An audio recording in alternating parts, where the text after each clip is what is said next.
Good morning. Good to have you here on the Golden State Warriors. Before we even get into basketball and how you feel about coming over to the Golden State Warriors, I got to ask you about the Bay Area itself.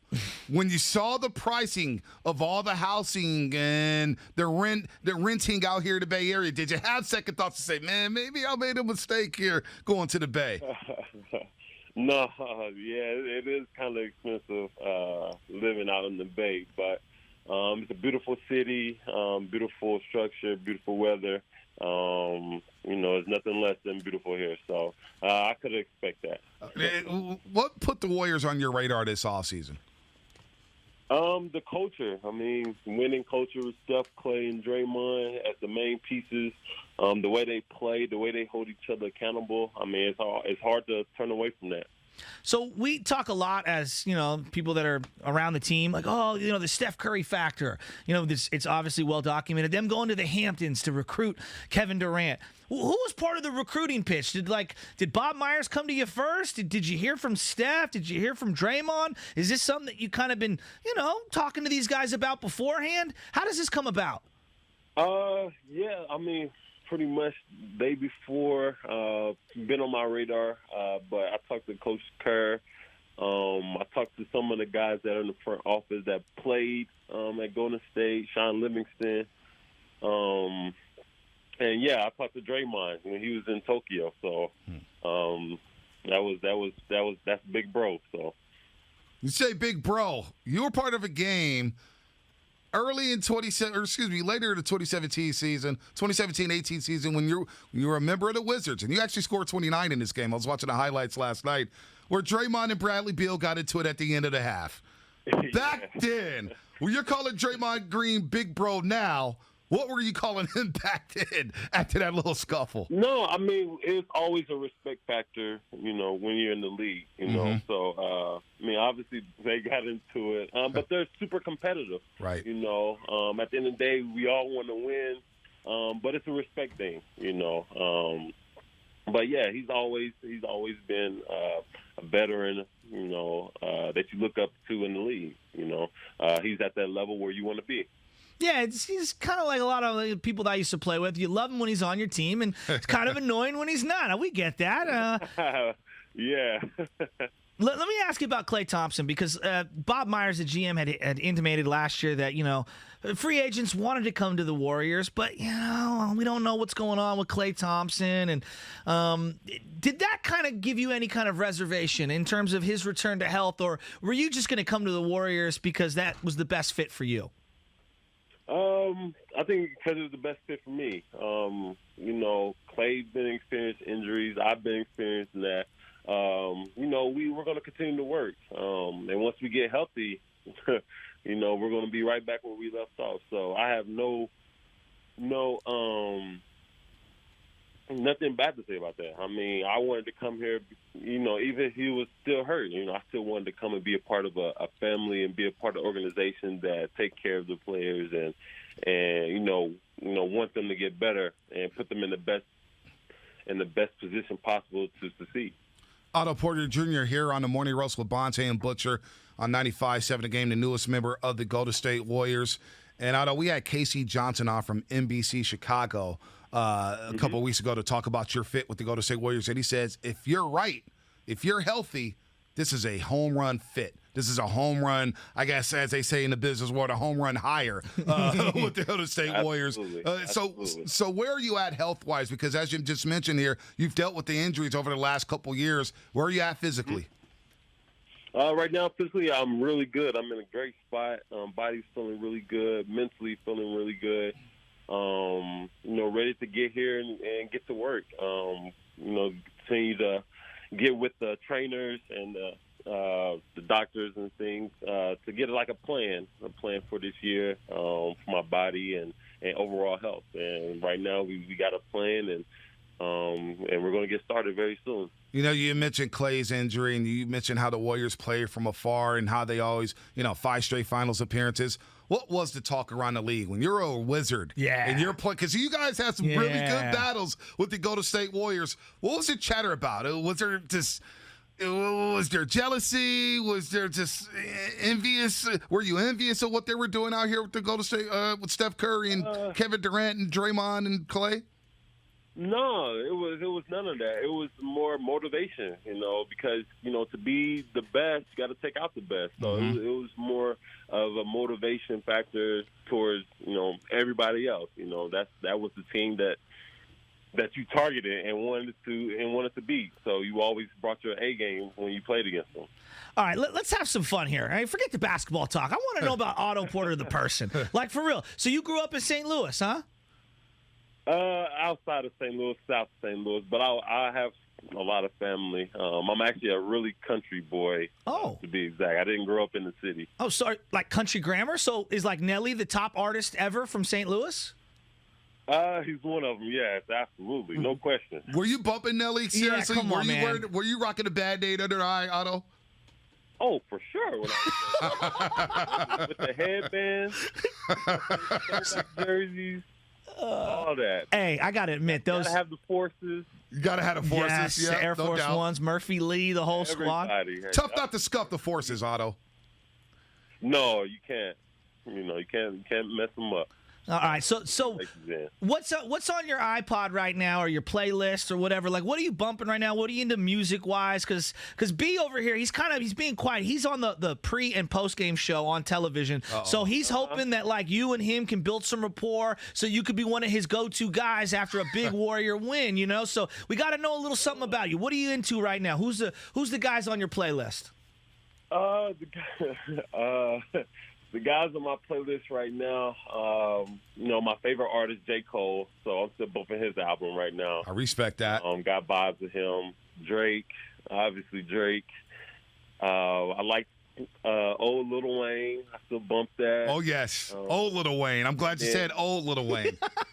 And then I'm bumping my guy, Jack Harlow, right now. Oh, sleeper. That's my guy. So you being a country boy, kind of few, because we're foodies, both of us. Butch and I put on the weight. He doesn't, but he eats more than me. We love everything. We love soul food. We love barbecue. We love Dungeness crab. Mexican food. We love seafood. We love everything out here. What is your go-to dish? What does Otto Porter Jr. love when it comes to food?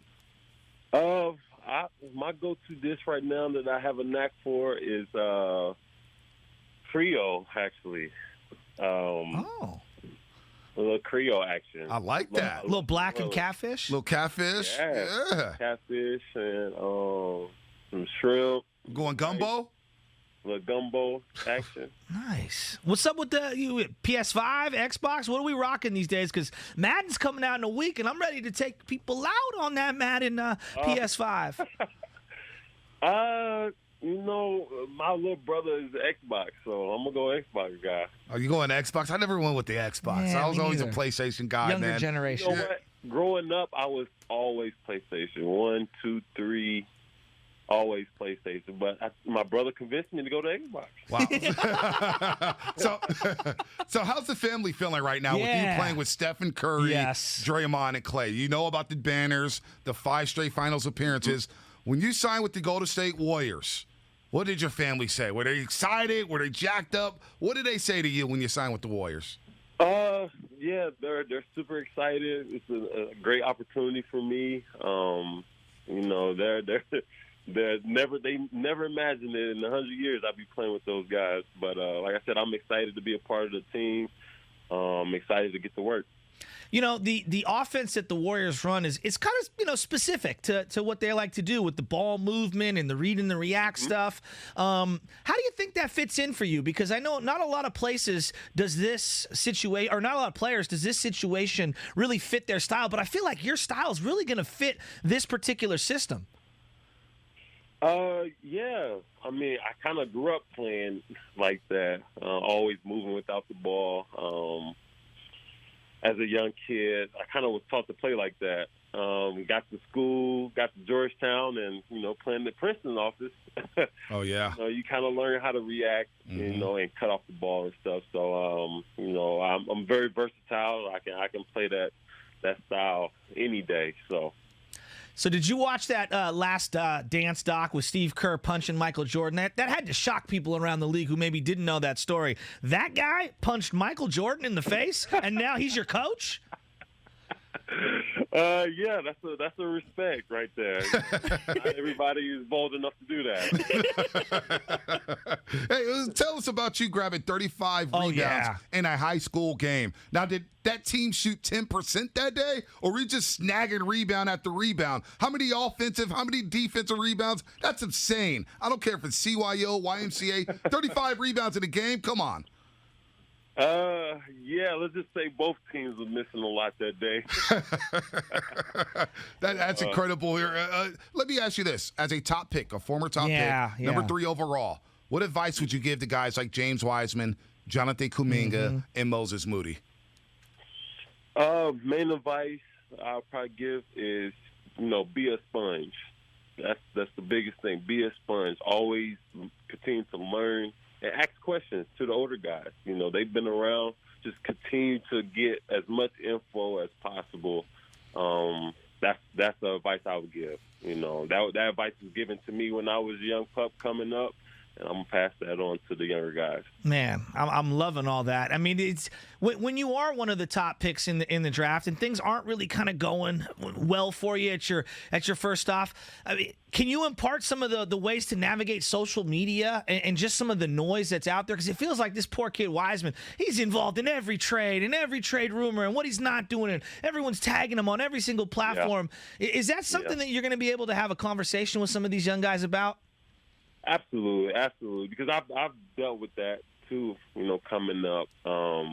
But yeah, I mean, you just have to keep your head down and keep working. And I think, you have to block all that negativity away, and just use it as fuel, use it as motivation. Otto, I got to ask you about being a former member of the Wizards and the Magic and the Bulls. What was it like? And I know the Warriors are playing at Chase Center now. But going to play in front of Warrior fans, when you're going to Oracle and coming in front of this rabid fan base, what was the talk about going to play the Warriors on the road? Because it felt like, boy, when that crowd got on top of you, man, it snowballed.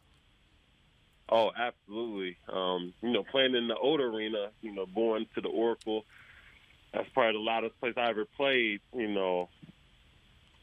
it's just the energy is insane. So, being able to play in front of the Golden State fans is going to be fun. Is that something else that drew you to the Golden State Warriors, the fan base? Absolutely. That's just one of the fan bases that you love to play in front of. Have you met Joe Lacob yet, the owner? What's that? Have you met Joe Lacob, the owner, yet? Joe Lacob? No, I haven't met him yet. No. Yeah, he's an interesting guy around these parts. He's very polarizing. I love him to death. I mean, the guy built the best arena in town. He's very brash. He's very strong in his convictions. So I was just curious if Joe Lacob's a part of the recruiting pitch. He'll also high five you courtside when you hit a three from the corner. Hell yeah! So get ready for that, Otto. Oh man, I'm gonna have fun doing that. Yeah, no doubt that's about what I'm talking about. And I think Warrior fans are gonna have fun watching you play. We hope you're good. Otto Porter. We're praying for good health for you as you come here to the Golden State Warriors, man. This is going to be a fun team, and we cannot wait to watch you wear that Warriors uniform and play alongside these guys here. Otto Porter Jr., the newest member of the Golden State Warriors on the Morning Russell with Bonta and Butch. Otto, best of luck this season. Can't wait to see you play. I appreciate that, fellas. Thanks for having me. Absolutely, man. You were great. Otto Porter Jr., everybody. Otto Porter Jr. So him explaining that he used to play growing up kind of without the ball in his hands in the Princeton system, at Georgetown, that to me was like, oh, that's right. John Thompson III, that's man. Right. Never playing that Princeton offense. Remember that? Jeff Green. A lot of those guys who came from Roy Hibbert was on part of that team where they were running that Princeton You feel better? offense. Oh, I feel good about the move. Yeah, I feel really good about the move. As long as he's healthy, this guy can play. Yeah. He can play. I think he's going to end up being a fan favorite. Yeah, I also love the fact that he loves seafood. He loves that gumbo. Yeah, we got to sit down and eat